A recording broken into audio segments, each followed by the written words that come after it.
up to you. Good. Well, that makes two of us now. I do have a little bit of an agenda.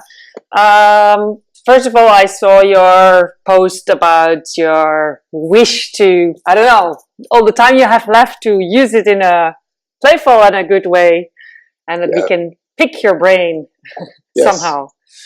So I was triggered by that. And also I got triggered by, I think it was a post about imaginative play and a book idea you had. And I'm also really fascinated with imaginative play. I love imaginative play. So I'm just very curious to hear about your take on that. Like, what is it for you? And Well, I don't want to get too into dictionary definitions, because there's imagination and there's fantasy and then there's pretending, and there are all kinds of shades of what you mean by imagination. In my book, I'm focusing on that imagination itself is a play form, and that's kind of the main. That's the title of the book is Infinite Playground, and the idea is that it's a very profound play form, because imagination is a component of things like empathy. There's a thing I recently added to it about ecological awareness. How do you know that there's an ecology that you're living in? And that takes imagination. There's this guy named Yuval Harari who wrote a book called Sapiens, I think was it? Homo Deus, I think. The Sapiens was the first one, and the Deus is the second. Deus, right. And he had this wonderful idea that money is all imaginative, which is very true. That it's the most successful imagination in terms of it being able to keep all of humanity together on one focus for pretty much. So, and these are all, and involved in all of these things is a kind of play, don't you think? Because money constantly changes its value and its meaning and how it's represented, and there are ways of cheating with money and ways of playing fairly with money, and as a play form, not only is it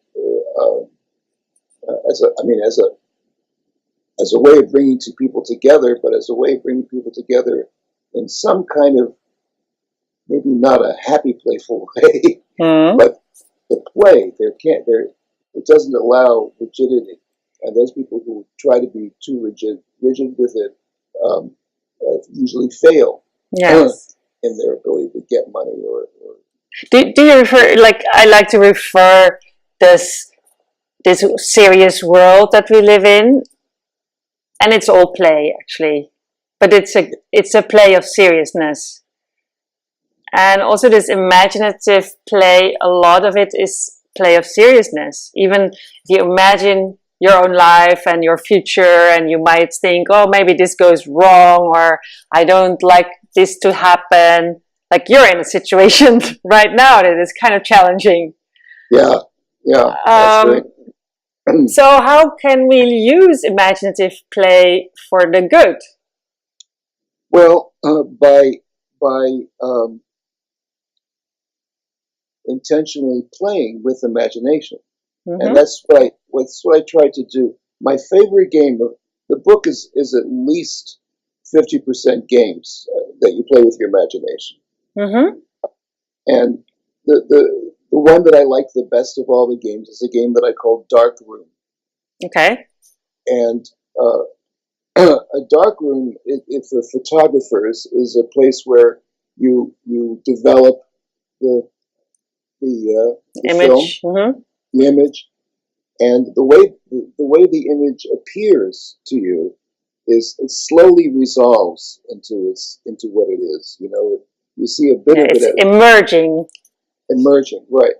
So the game is basically some people are sitting either with their eyes closed, unless it's too late at night, because otherwise they'll fall asleep. Mm-hmm. But and somebody says something like um,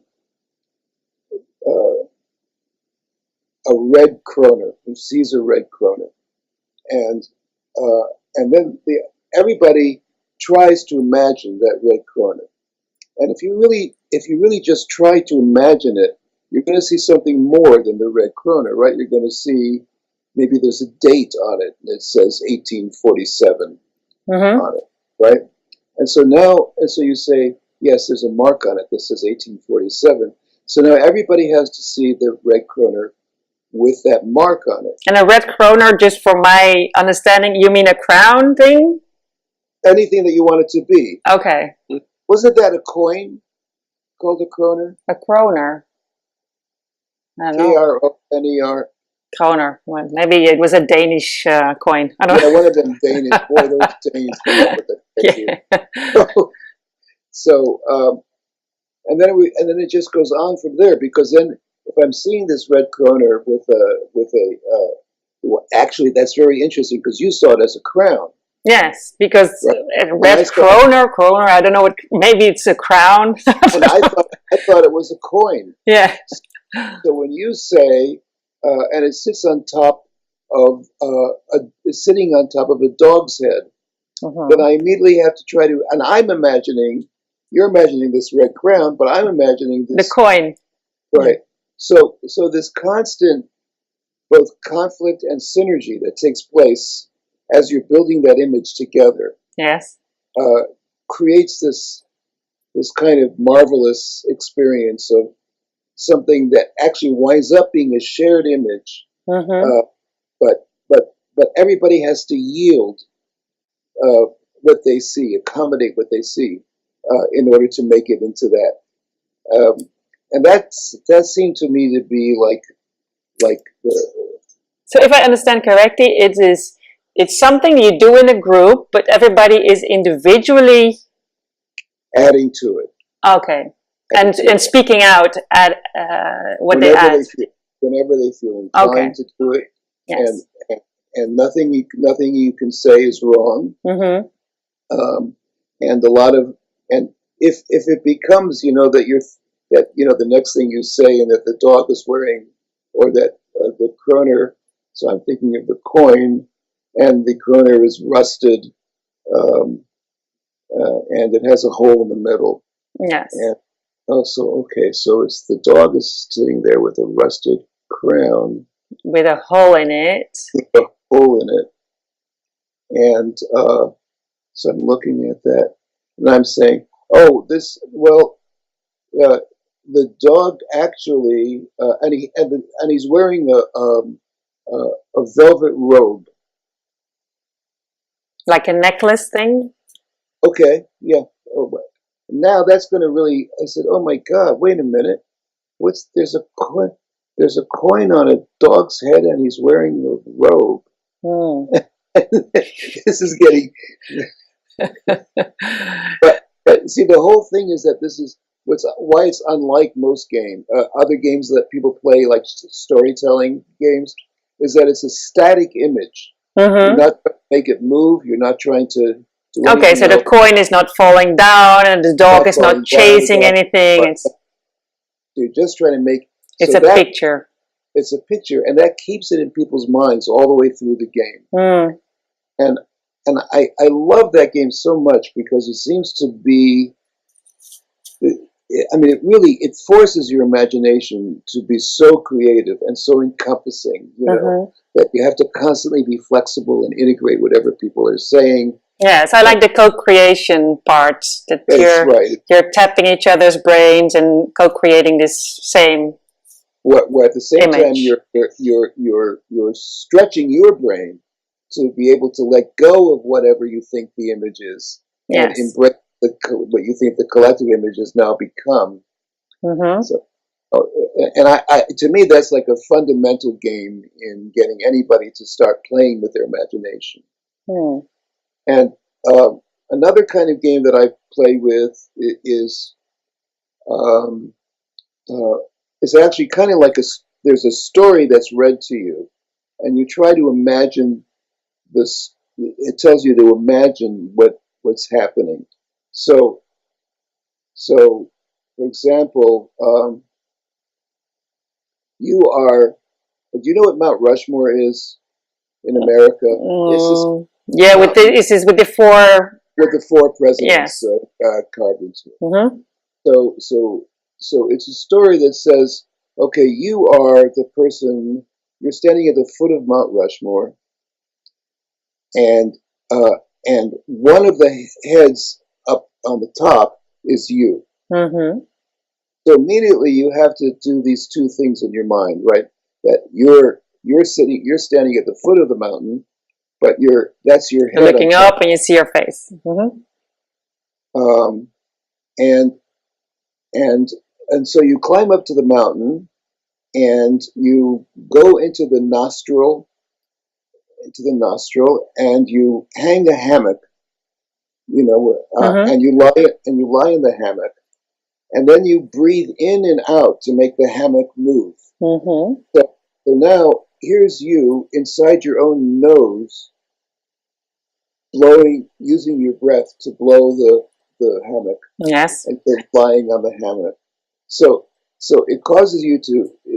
It's such a fun exercise because it causes you to constantly stretch your mind again, Mm-hmm. to be able to incorporate these two, that you're both beings. You're the person who's blowing the hammock, and you're the person who's being blown. Yes. I think this is something like spiritual, almost like you're two beings. It's the way how we teach people mindfulness, like you're the observer of your own thoughts. Yes, right. But it's very playful. Yes. So and the thing that I don't like about the teaching of mindfulness is how heavy-handed it is. Yes, I totally agree with that. I'm actually trying to figure out ways how I can make this whole spiritual stuff, which I think is important because we are in a state where the world needs more connection, etc., and more love. But the way how people practice spirituality, my God. If you talk about a game of seriousness, sitting on pillows for hours, uncomfortable, I don't know. I love to find playful ways to do that. Yeah. That's how I got started. I have a CD that I call Recess for the Soul. Mm-hmm. And it's on CD. There's a thing called CD Baby, and I believe you can listen to some of the. Let me see if I can find it. Maybe it's not CD Baby. Yeah, I think so. Let me see. CD Baby. Mm-hmm. See if I can find it.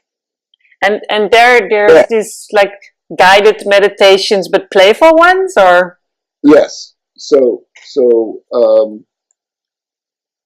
it's actually they're really. I really like them very much. You can listen for free to part of each. You know how they work it. Some of them are free and some of them are not. Yes. Well, if you can send me a link or something, I'll check it out. So it's CD Baby. Oh, I don't know how to get to that. To the chat box somehow. Yeah, I don't know how to do it. Wait, that looked good. Oh, wait. No, that's add a person. There it is. Chat box. Type a message here. Oh, I'm learning and doing. Yes. Well, I also heard your wish maybe we could record it or make it into some kind of webinar. And then I tried to figure out this webinar software stuff, and well, probably I could do it if I really dove into it. Yeah. Well, you can get the disappeared. Yeah, I have it now. cdbaby.com DeKoven. Yeah. Good. Yeah. So it'll take you to a thing called Recess for the Soul, and let me just move this so I have a better angle. Stop that. Go away. All right. How's that? Good. I want you to be able to see the fullness of my being. Yeah, and your lovely pants. I love it. That's made out of game pieces. Okay, So, nice. so the idea of recess for the beginning of recess for the soul is you're you're you're discovering that you have an inner playground, Mm-hmm. and then as it goes on, you imagine things in your inner playground. Yes. But I'm just kind of telling the story. So at one, I'm trying to. So it talks about having, like, I have my own private Hollywood right Mm-hmm. inside my mind, and in my Hollywood, I am I am the biggest star that exists. There's Yes. and I have an audience of thousands of people, and you try to, accept that as yeah, there is something going on inside of me that's like Mm-hmm. showbiz, and I am on stage almost all the time, but it's done in such a way that there's like an innocence and a innocuousness that Yeah. So just makes it. it's less, I don't know, focused as visualization or something. That's right. It's more like play, but and then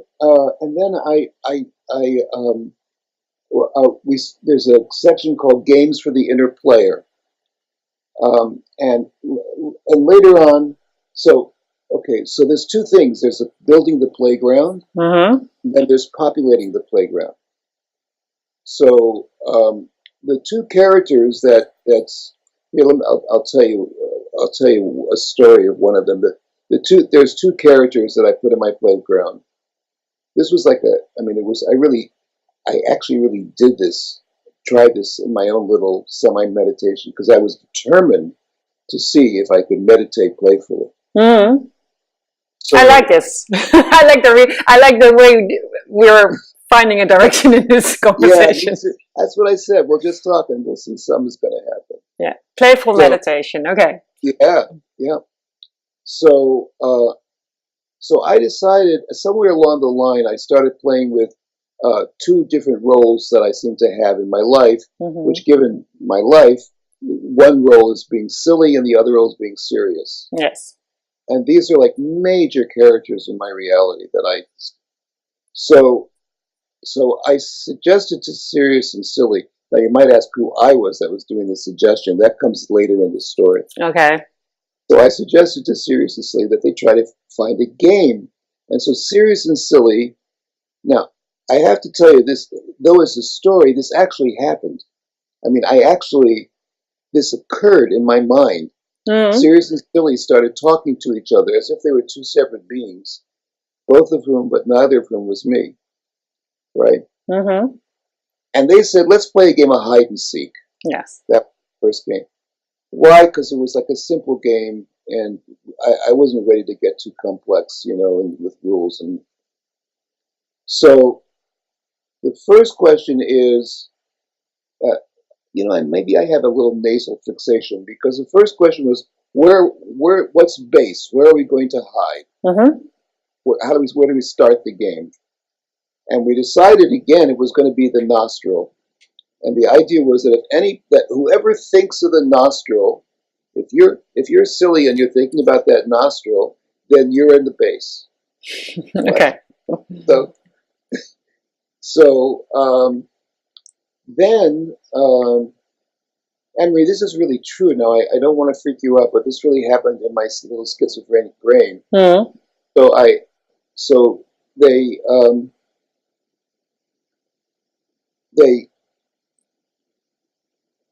So the next question was, who was going to start the game? Who was going to be it? So, and it is the one that's going to be in the nostril, starting to count, Mm-hmm. while the other one runs away Hides. and tries to Mm-hmm. hide. Well, there was immediately a bit of an argument because Sirius didn't trust that Silly would be a good it without cheating. Mm-hmm. Because you know how silly could be. Yes. So so Sirius got all serious about it and started saying, you know, no, I know you're not going to play good. You can't. It's not going. You're not going to be good. I have to be. I'm the only one here that I know is going to be a good hit. You're not going to. So this is scary stuff. So stand by. Okay. So silly says great, and he runs away. Mm-hmm. And as far as Sirius is concerned at that time, and Sirius closes his eyes, and he decides he's going to count backwards from 101 in primes. Okay. Serious, very serious. I'm going to be serious, damn it. I'm not serious counting. Very good. So then he gets to 71, and he says to himself, you know, silly is just silly enough to hide very far away, and I might not ever find him. And Sirius starts getting very, very nervous. And he stops counting. He can't count anymore because suddenly he's really afraid that he fails. That he fails and he'll never find Silly again. Mm-hmm. And so he yells. There's a thing you yell in America. It's called Ollie Ollie Oxen Free. I don't know what it is in Holland, but I don't even know. Beat fry or something. Yeah. So he hollers, and Silly doesn't come back. And Sirius is almost crying. I mean, this is happening to me. Mm-hmm. Losing a part. And he's because so all of a sudden they both Sirius realizes that he couldn't be serious without Silly. Beautiful. And Silly comes to the same realization that what good is it to be silly if I don't have Sirius to play with? Yes. So now the beauty of it, which I can't really make people experience, is that I discovered that was the actual reality of how I fantasized. Yes. But it did show me that this is very powerful. And wow. Let me tell you some imaginative play I did last week. This is kind of similar. Yeah. I imagined myself flying on an angel through the air, and he would deliver me to a place of importance to me. So he delivered me at this subway station. I was like, I had a ticket, and I saw this thing. I had to put the ticket in, and it would come out on the other side, and then the doors would open.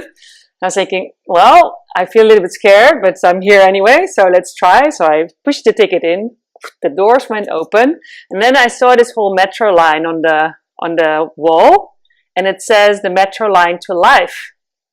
Life was the end station. It's like, interesting. So I went on the metro, and then you have these other stations. So it stopped first at the station of loneliness. And I saw it, loneliness. And the doors went open, and of course there was nobody there. And the whole metro itself was empty. I was the only one. So I was like, do I want to stay here? No, let's continue to the next station. So the doors closed again. And then all of a sudden I did see someone. There was this very little girl. She was looking very dusty and hair in front of her eyes. She was really small, about, I don't know, 5 or something. Looked like a little, I don't know, like a, how do you say that in English? A tramp? Yeah. Like a little beggar girl. Yeah. And she was there. And I was like, oh, I didn't see you before. And it turned out to be my inner child. Like, she was hiding all the time. And she was in loneliness. And she was not allowed to be there. So she didn't. That was at the station, was called Loneliness? Yeah. So I found her at Loneliness. Oh my God. Yeah, and then the next station was even more interesting. It was like the big dot where you have a connecting station to another line. and the big dot was the station of death, and the other station was source. And someone explained, like this angel figure that brought me to the metro, explained to me, well, this is death, but it's connecting to source. So you're just, when you die, you go to source, then you live again, and then you die, and you go to source, and it's like, oh, that makes sense. Shortcut that will take me to source. I got to death station. Pardon me, could you give me here? And in the end, I didn't even finish the metro line because I realized I don't want to go to this end station, which is called life, because this is it. This is life. So it can be really powerful, this kind of imaginative self. I don't know. It's almost like lucid dreaming. But it's done in a spirit of play. Yes. That's what I see. And an openness and a curiosity of wanting to explore and see what's there, even if it might feel a little bit strange or... Yes. So the next part of that is that, so we're trying games, and we play freeze tag, and we play, freeze tag, and there's another game called Mother May I, which there's a name, I know it's played, or Captain May I, or Red Light, Green Light, where you... Anyhow, and they're all kind of, Simon Says, they're all metaphors. They're all taken as metaphors, really. But we're really trying to play the game as we understand. We, being the inner we, are trying to play the game as we understand according to the rules. And the players are serious and silly. And then we got some other players coming in to the playground.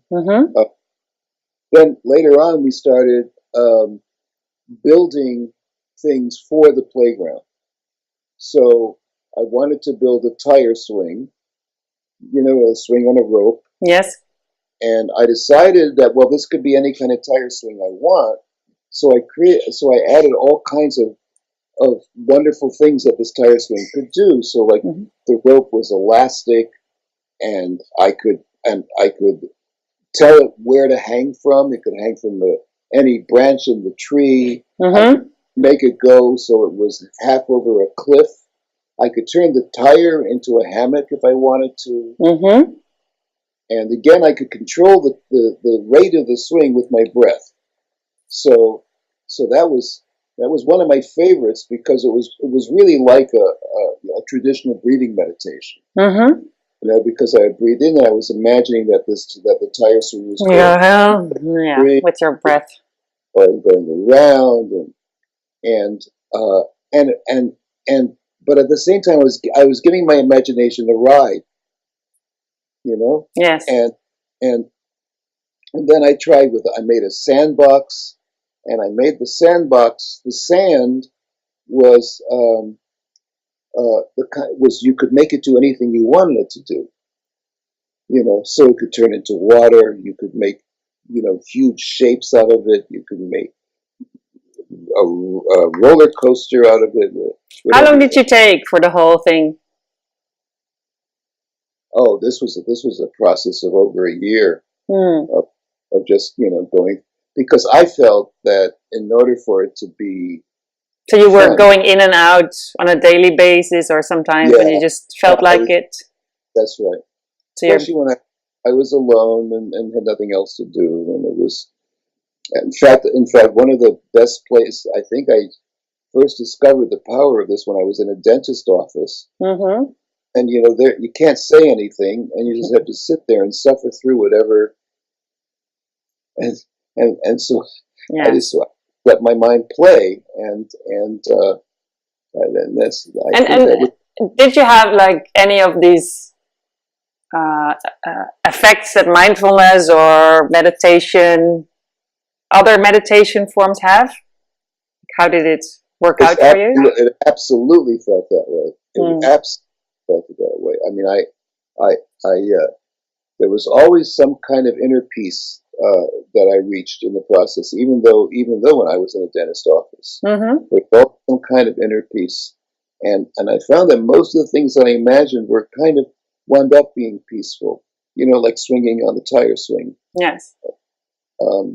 And the sand would turn furry and cuddle me, whatever. So so I managed to reach that part of my psyche that, well, but I've always been very attracted to that kind of meditation and that kind of, Mm-hmm. introspection. So, but the characters were very real characters in my life, and so it all anyhow. So Mm. you can listen to the CDs. Yes, I will. And how are you doing, like on a personal level at the moment with your energy and stuff? Because Well, it's the cancer is it's funny. The cancer is invisible as far I can't see it. I can only see it when I look at an X-ray. There's nothing on the outside that shows except maybe an occasional blemish or something. But so in a way, it's kind of imaginary. yes. Which the the closest it gets to being real is when I go for chemotherapy, Mm-hmm. and so I'm sitting there with a needle in my arm and nothing to do, and these and the beeping timer and the liquids flowing down the thing and waiting, and sometimes it's like a 4-hour process of just sitting there doing nothing. Mm-hmm. Do you do And your playground thing? well, fortunately, I've only done it 4 times or 5 times so far, Mm-hmm. and my children have been keeping me company. Mm.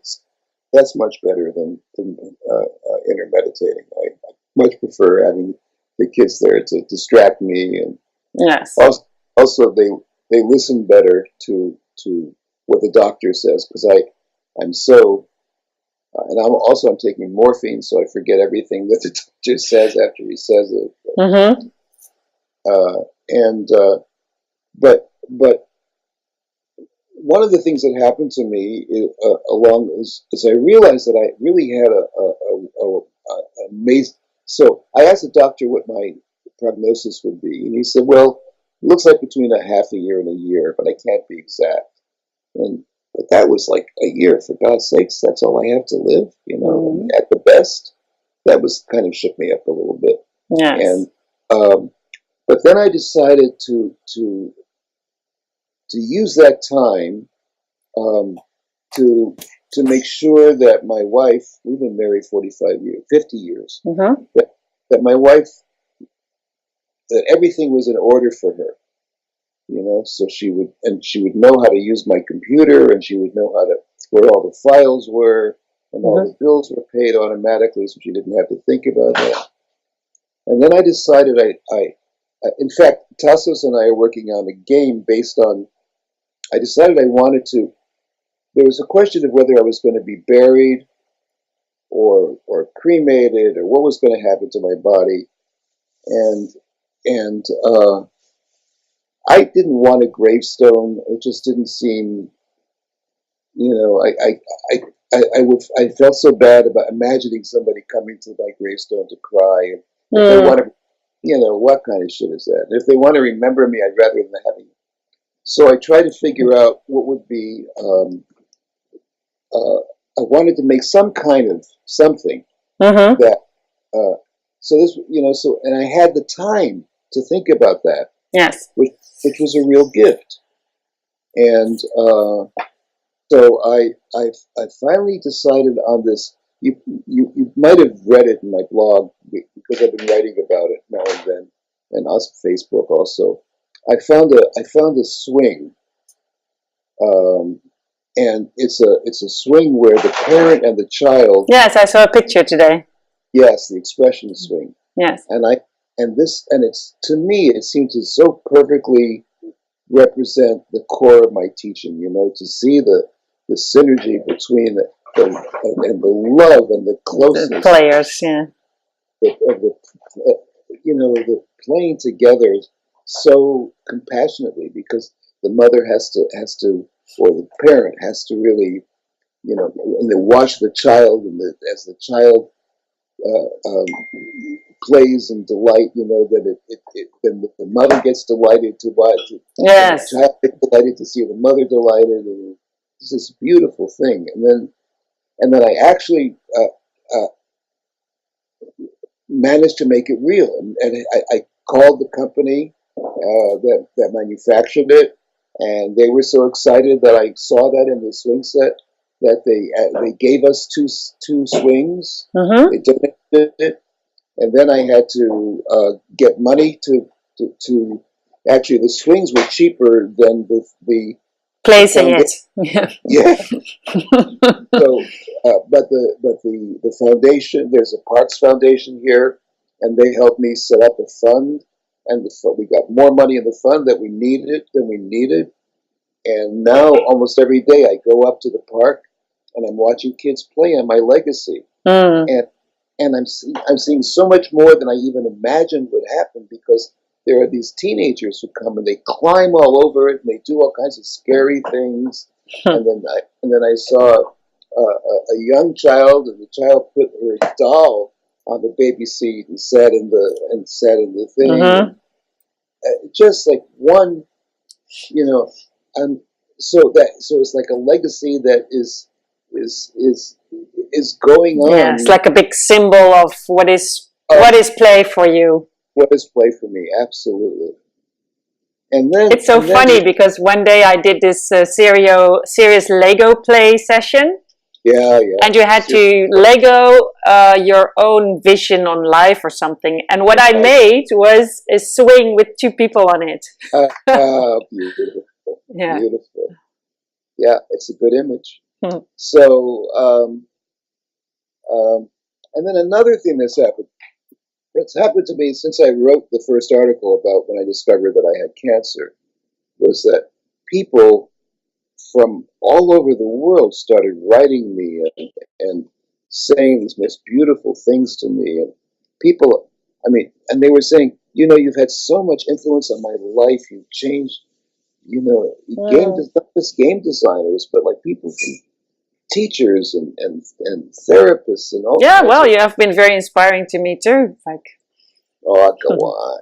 Yes, really. I teach in Estonia. I teach business students in a course called Creative Leadership. But I see myself as a secret agent of play. So I sell myself as a creative leadership MBA teacher, and I just let them play. And I let them read The Playful Path too. Oh, good. So, yeah. And they find it really inspiring because these Nordic countries, they need play a lot. Yeah. I'm glad you're there doing what you're doing, Annemarie. I've been following you too. You never knew, but I have been. and people, I guess a lot of people felt that it was a good opportunity for them to let me know that they've appreciated my work. Yes. So all of a sudden, it was like my whole life was coming together. You felt there has been a reason why I'm here, and it feels good. I really accomplished something good in my lifetime. Yeah. And then I start feeling well. Is there anything I can do for you?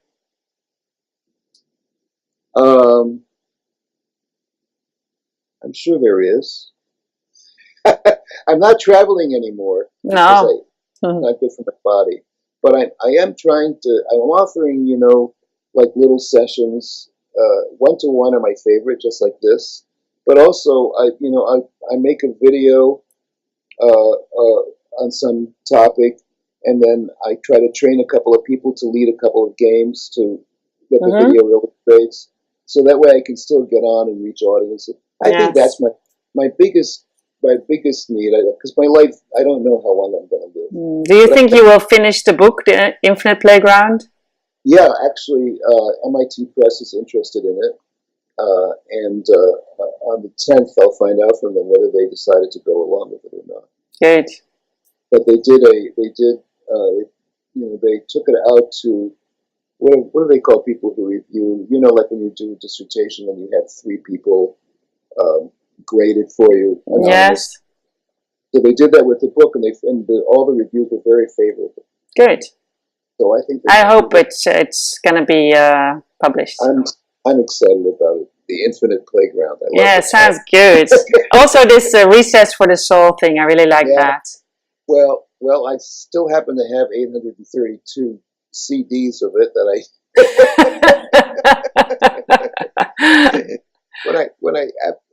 That was from, I think, 2006 or something that I published it. Mm. But I went and I wanted to, because I was self-publishing it, so I tried to find who's gonna, Yes. the cheap way. And I said, oh well, if you make 1,000, you can only cost you $1 a piece. So I made 1,000,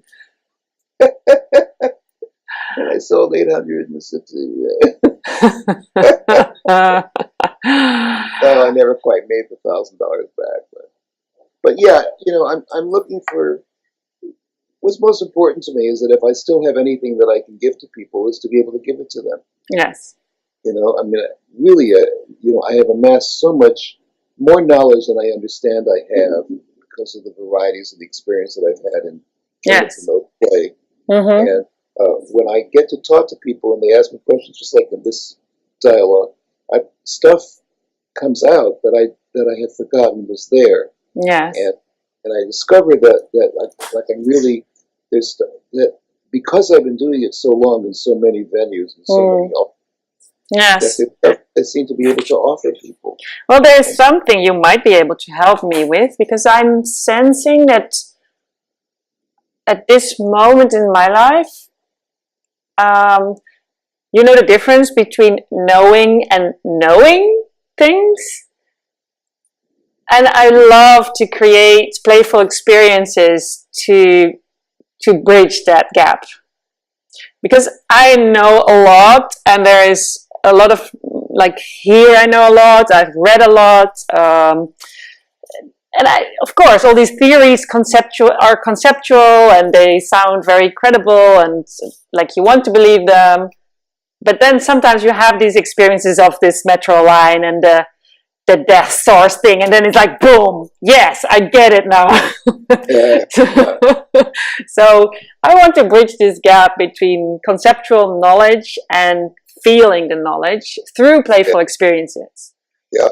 So if you're, willing to have another conversation about that, I'd be happy to. Yeah. I think the best thing for you to do would be to give me some examples of how you see yourself doing it, so that I can respond to you, and in the response, maybe it will prompt some other ideas of how you can refine those things. Yes. Right. I think that's the best way for us to do it. I'd love to do that. Yes. I'd love to do that. Good. All right. Thank you so much for your time and this conversation. It's getting dark here, and there's a boyfriend coming in, so yay. And tomorrow I have a very playful day with improvisation theater. Improv. Improv is how I started in this whole. Yeah, I love improv, so yeah. Well, play on, Annemarie. Delighted to meet you. Thank you. Take care. Thanks. Bye-bye.